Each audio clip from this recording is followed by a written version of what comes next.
سب سے پہلے یہ ہے کہ اب تک پولیس جو انویسٹیگیشن کر رہی ہے اور جو انفارمیشن جو ہے آگے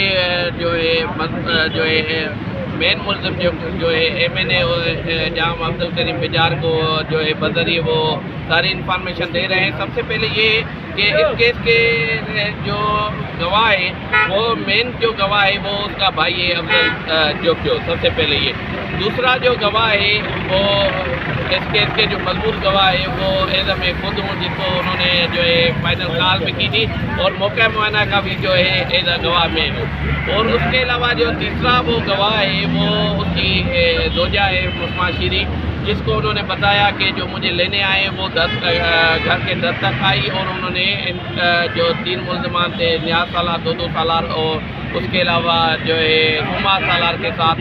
جاتے ہوئے دیکھا۔ تو تیسری جو وٹنس ہے وہ اس کی زوجہ ہے اور چوتھا جو وٹنس ہے وہ ہے شان علی، جو کہ ان کا کزن ہے اور وہ اس ٹائم کھڑا تھا جس ٹائم یہ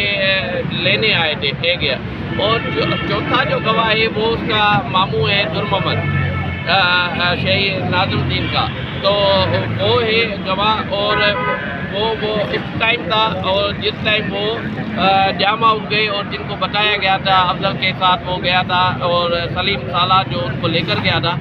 ملزم جو ہے ابھی جو نام دیے گئے تھے اس میں وہ اس کا نام بھی شامل ہے، وہ لے کر گیا تو وہاں پہ انہوں نے بتایا کہ آپ کے بھائی کو قتل کیا گیا ہے۔ اب جب یہ صورت آئی تو جب ہم نے گواہیاں اپنی ریکارڈ کروائی تو ہر کسی بندے نے اپنا رول لکھا۔ ایک ہوتا ہے سنی ہوئی باتوں بتانا،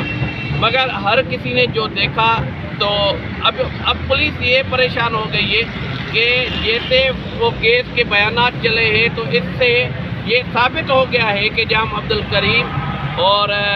جام اویس گورام اور ان کی جو جتنے بھی ہے وہ اس